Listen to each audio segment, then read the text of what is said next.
Alright. One thing that people didn't understand, and I've been walking it out, and the best way to put it is I'm not a Christian. Stop comparing me to one. But the Beatitudes, they held a lot of keys that people didn't have the capacity to be given permission to understand. So I'm proudly doing it because this is for my godly, secular folks. If you went through the first tribulation, and chances are you did, and that's how you learned about the godly, secular life, then you know it was really, really hard because there would be a lot of encouragement. You'd have hope in the morning, and then it just seemed like it never happened, right?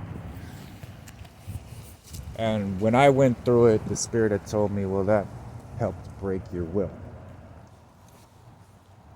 Because what I always preached and what I learned by going through it is once your will is God's will, you are free. And what are you free from? Well, you want God's will to be done in your life. That's the Nazarene way. So when things kind of don't go your way, you didn't get all upset or fall apart or crumble. That prepared you for right now. So for you folks, my elect, here's how we're going to do this, because I had said you were incorruptible, because you were taken into the air and all of that, right? So that happened.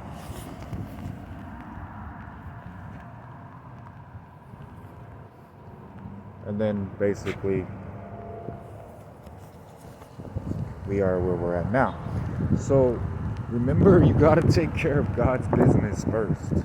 You should be taking care of God's business while you're living the godly, secular life. I still highly recommend right now you remain seeking a church to help out at. That's what I'm doing, because you want as much light as possible right now. We're not out of the tribulation yet. We're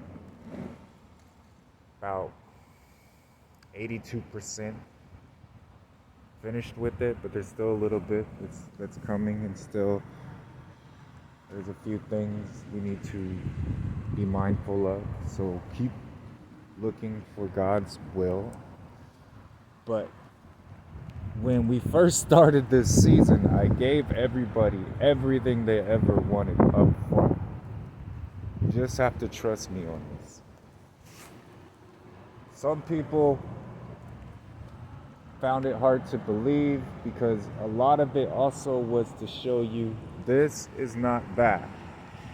So a lot of reminders were involved. You're just gonna have to trust Jesus. Walk it out. Alright? The gifts I give, one, they are irrevocable. That's scripture. And two, they're priceless. Remember that. Don't let your pride get in the way of things. Pride is meaningless. It has no value. The only thing it means something to is you.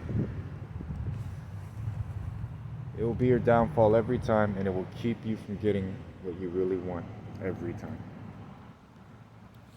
So think about what's important and what you want, and place that above your pride. Because the moments and the feelings and the sensations that you get from it is the valuable part, not what you want. It's how you experience life. You can do it the worldly way. They don't seem like they're having a good experience. Or walk with God way up here. So that's what we're doing in the godly, secular realm. Everything is by faith. Everything is spiritual. And that's the only way to thrive and live. Okay? Alright. I love you.